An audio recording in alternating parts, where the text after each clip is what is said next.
Coach का जब आप कोचिंग में आते हैं और आप खेलना सिखा रहे होते हैं तो ये उनकी भी क्या जिम्मेदारी नहीं है कि ये चीज़ें भी बताएं कि हाउ टू उसी के ग्रूमिंग में ये भी तो है ना कि आप बताते हैं कि किसी चीज़ को किस तरीके से टैकल करना है, आपका टेम्परामेंट क्या होना चाहिए, या आपको किस तरीके से जब आपके ऐसे मोमेंट्स हो जिसके अंदर प्रेशर ज़्यादा है तो हाउ अ कैप्टन और एनी प्लेयर शुड रिएक्ट। देखिए इसमें दो चीज़ें हैं। दूसरे बच्चों को मैं कहता हूँ सबसे पहले आप वीडियो देखें ना। हाँ।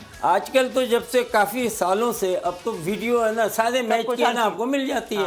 तो अब बच्चों के लिए इसके हमारे टाइम में जब हमने शुरू की थी वीडियो तो नहीं थी, तो वो थोड़ा ज़्यादा मुश्किल था।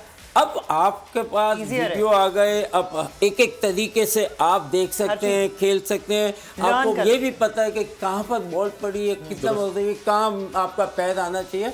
तो क्रिकेट ज़्यादा हो गई है और आसान हो गई है। बहुत ज़्यादा टेक्निकलिटीज बहुत ज़्यादा जो है वो इजी हो गई है। पहले और तीन साल में 3 टेस्ट मैच होते थे, 2 आप मुझे बताओ अपने आप को फॉर्म में कैसे रखोगे? बिल्कुल आप सही कह रहे हैं जावेद भाई। और अरबाब, अब ये वीडियो देखने के लिए तो वीपीएन की भी जरूरत नहीं है, देखनी चाहिए लोगों को। हाँ बिल्कुल। और ये तो जिसकी फील्ड है उसको अपनी रेलेवेंट वीडियो से लाजमी अब तो बहुत ही आसान, जावेद भाई ने तो बहुत आसान कर दिया। सबसे पहले अभी मैं भी अपने पाकिस्तान क्रिकेट बोर्ड को यही कहूँगा कि देखिए ज़्यादा मैचेस खिलाएं, 16 को 18 को, जिस तरीके लेट देम प्ले मैच। क्योंकि मैच में ये है कि आप यही चीज़ आपको आगे आनी है, तो आपका है ना वो स्टाइल।